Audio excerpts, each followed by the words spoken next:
Yeah. Yeah.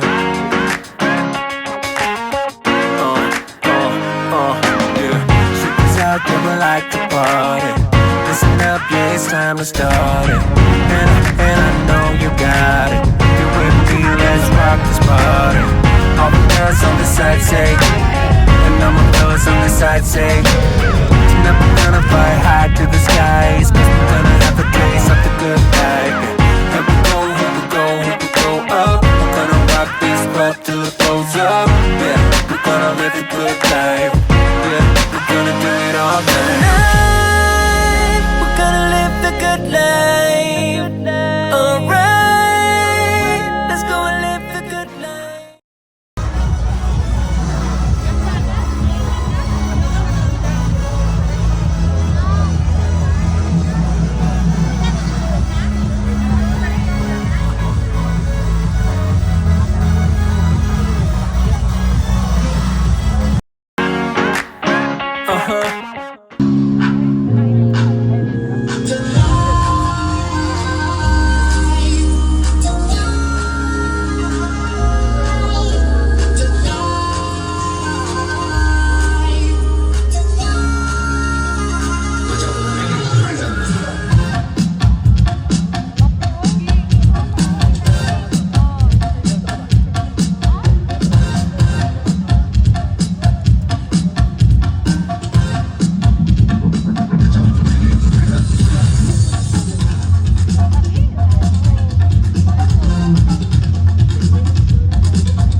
Yeah. Yeah.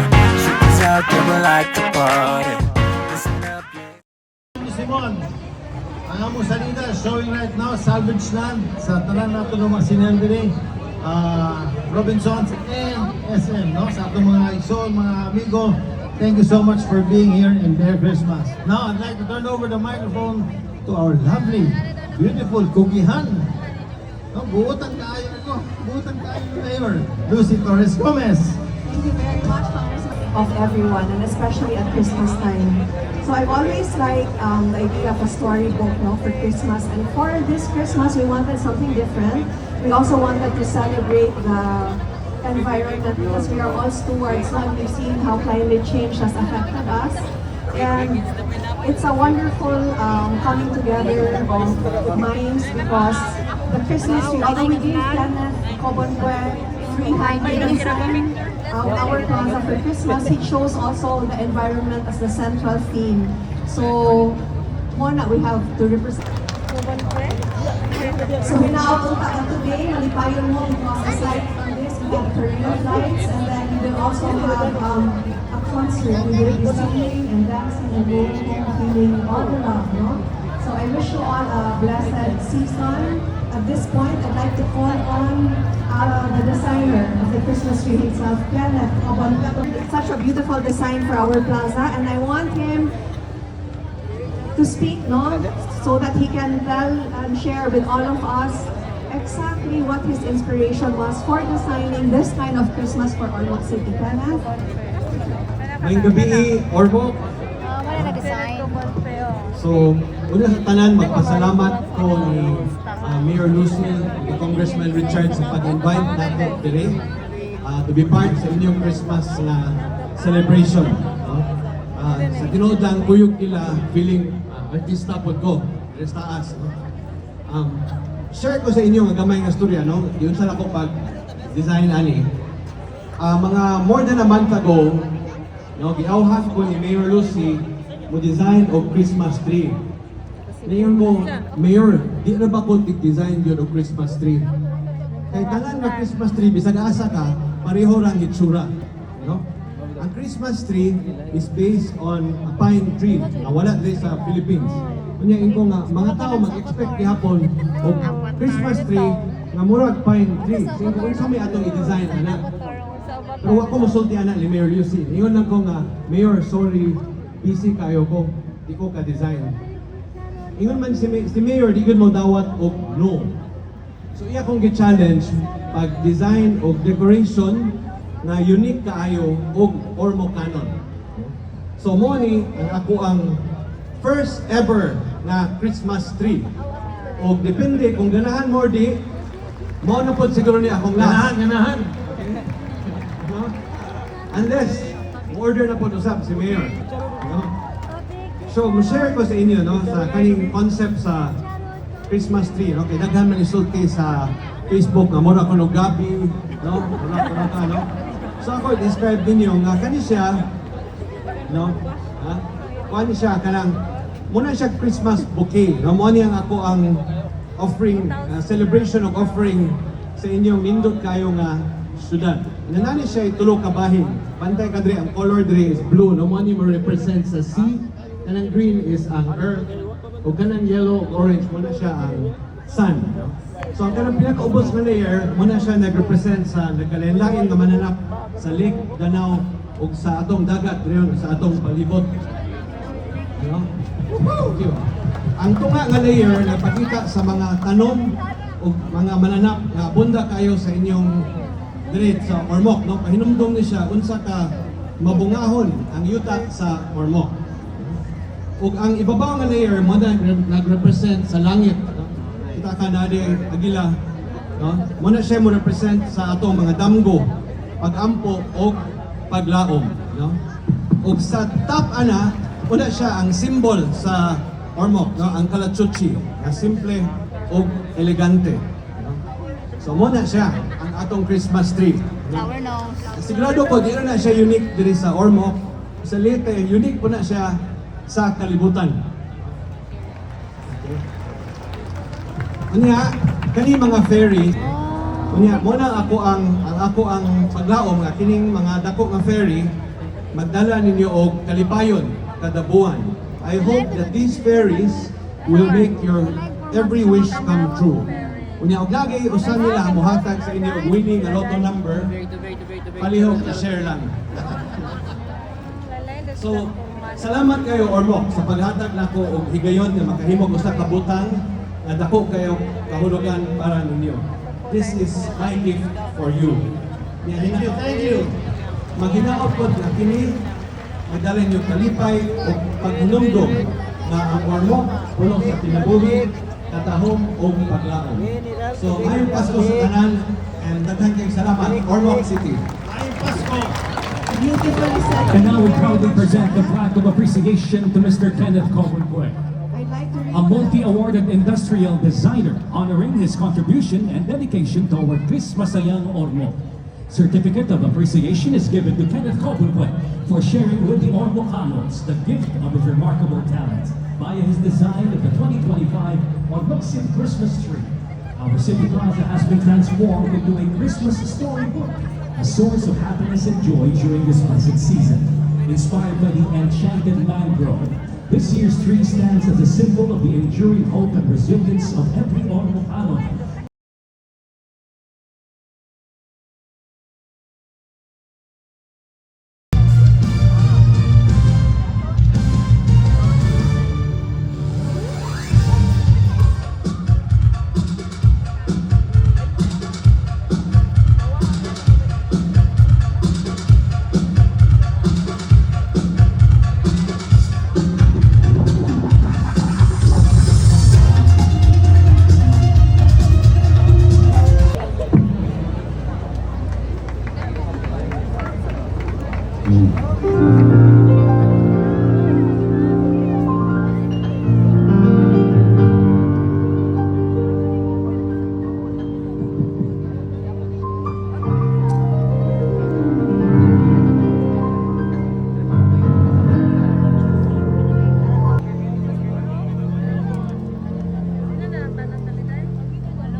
Can't do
po si Nioy and we are The Sessionistas!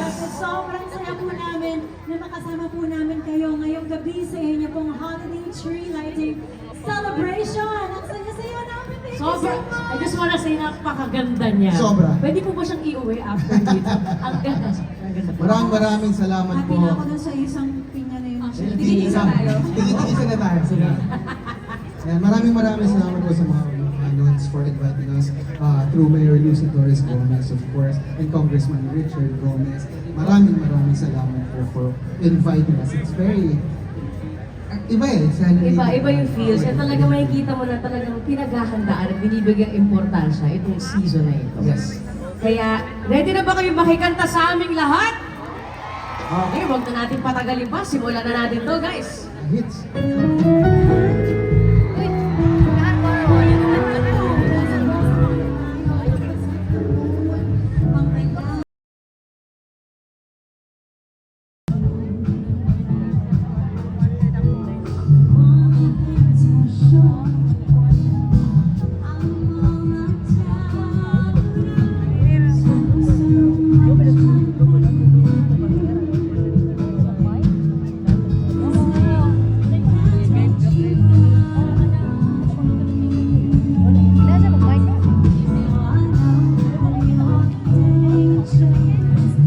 Ano ba? Lahat nga nang nasaktan dito at sumigaw.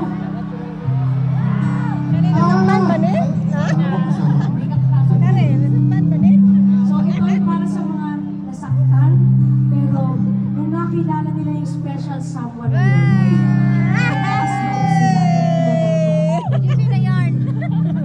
ang awit na to ay para sa kanta.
Kaya tulad ng ginagawa namin ngayon, I would like to share this with all of you. Hanggang sa likod, yung mga nasa gilid, and of course, sa atin lahat dito sa harap.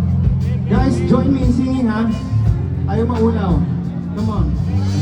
Falling out, falling in, nothing sure there's a world. Oh no, breathing out, breathing in, never knowing what lies ahead. Can we never tell it all?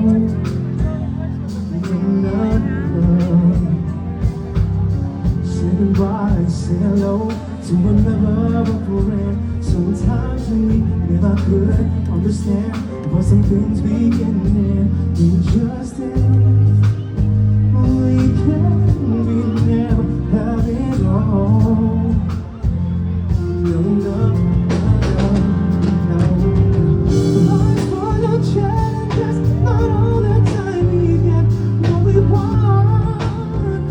But don't despair, my dear.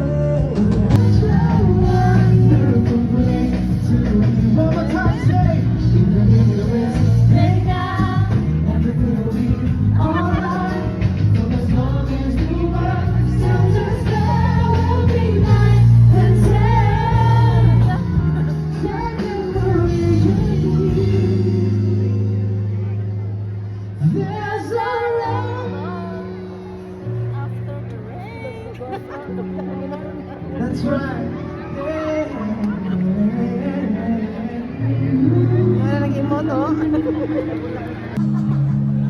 Pero, eventually, darating yung tao na magmamahal sa'yo. Kaya lang hindi ka alam. Hindi alam. Based on experience to, no? based on experience. Siyempre. Wala ka na doon. Wala na ako doon. Sorry. Pero, again, I dedicate this song to the people who deserve better. Para sa mga taong nagmahal at merong magmamahal sa kanila in the future. Hindi pala ngayon. And it goes like this.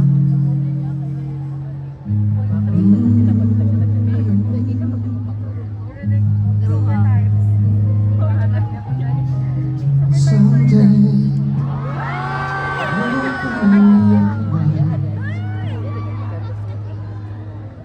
one day, you'll see this through my eyes.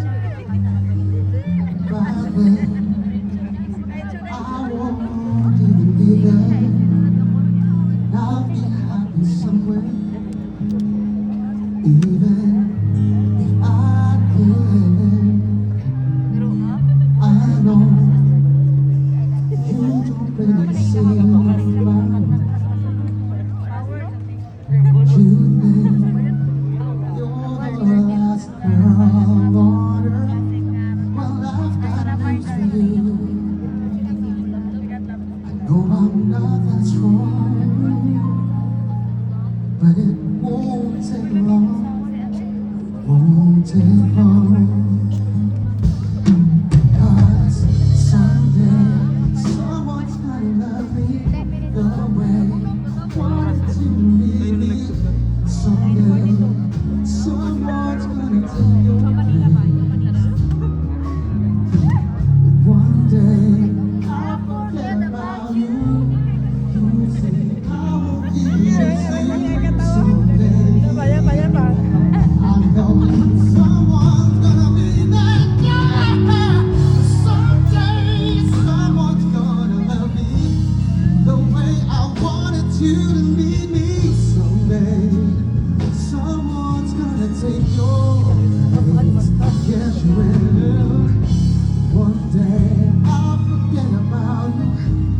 You see, I won't even miss you. Someday.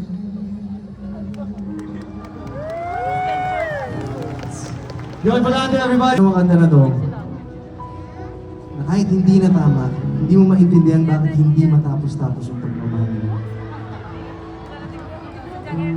Wala na dating pahapon sa wala pa sa hinamin. Wala ka namang dahilan, bakit bigla nang iwan? Di na alam ang gagawin upang ika'y magbalik sa akin. Ginawa ko naman ang lahat, bakit bigla nalang naghanap? Di magbabago, magmamahal sa'yo. Sana'y pakinggan mo ang awit ng pusong ito. Tulad ng mundong hindi sa pag-ibig ko, pag-ibig di mapapago. Tulad ng ilong na hindi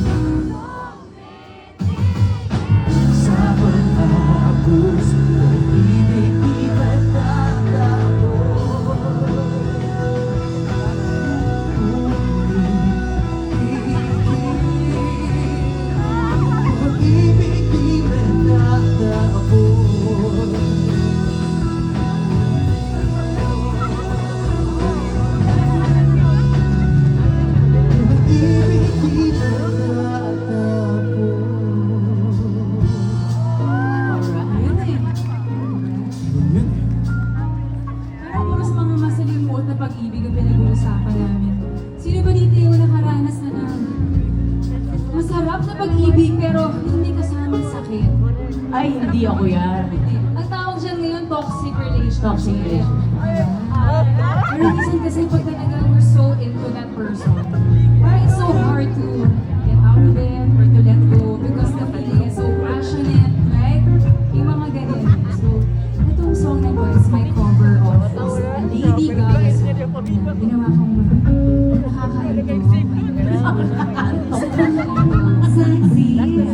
Sensual. Sultry. But I hope you guys can sing with me if you know it.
Want your that romance.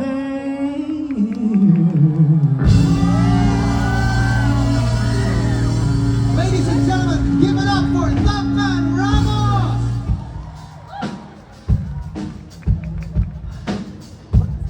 Yeah.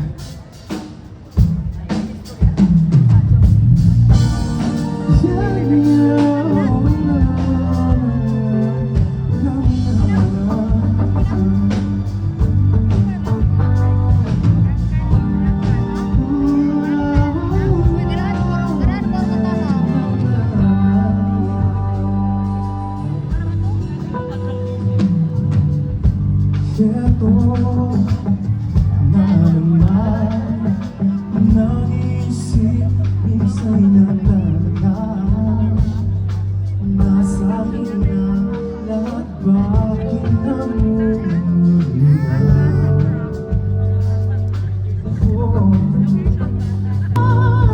Lumuluhod, nakikiusap, ako ay mahalin.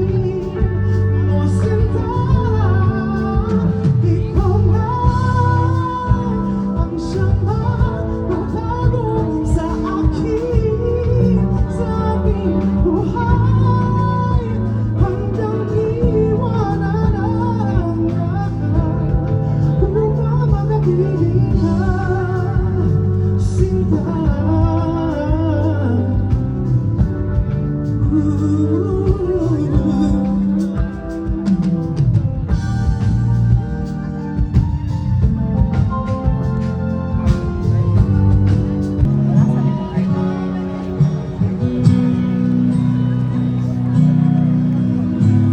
Good evening sa inyo lahat. This is my favorite OPM song. It's actually a love song, but since I became a mom, yan, iba na yung meaning ng kanta na nito para sa akin.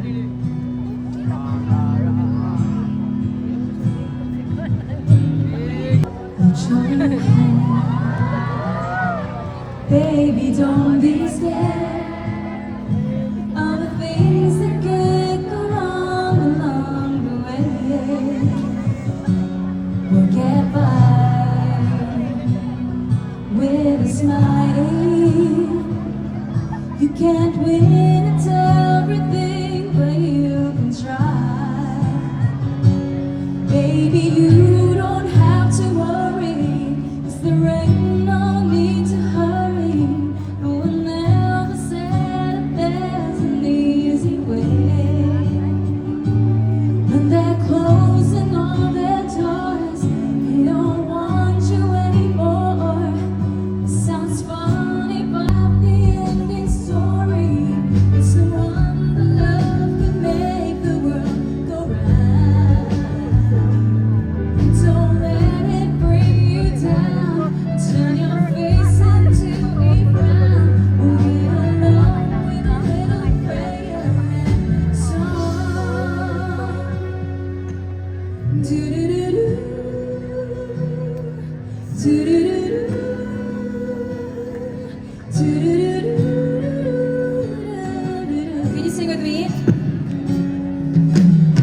ngayon para malaman ang kanilang Christmas story.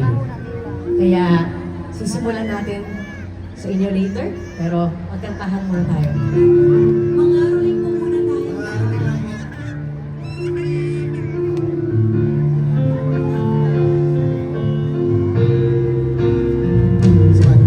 Let's sing Merry Christmas and a happy holiday. This season may we never forget the love we have for Jesus. Let it be the one to guide us as a dawn and New Year starts. And may the spirit of Christmas be always in our hearts. Alright, so di ba alam nating lahat kung gaano ka-espesyal ang Pasko sa ating mga Pilipino. Tama? Yes. It's the time to be with family and people we love. Kaya naman itong mga tatlong kasama natin Ormocanos ay nag-share ng kanilang mga Christmas stories. Pakinggan na natin ang mga kwentong ito. Go Dam, sigaw muna. Okay. Mas...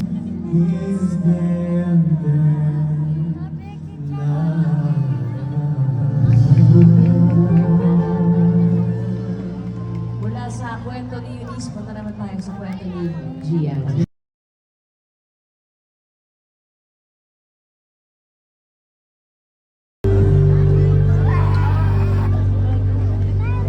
Pasko na naman.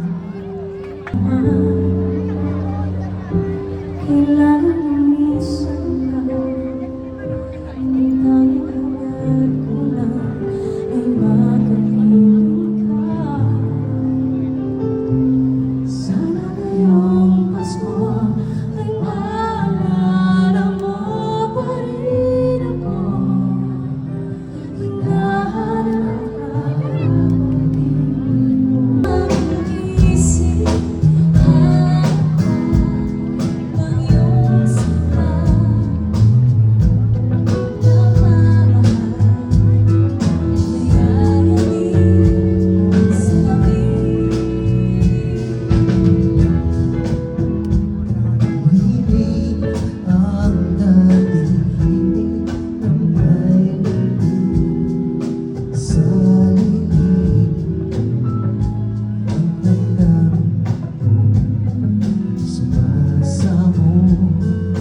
but like to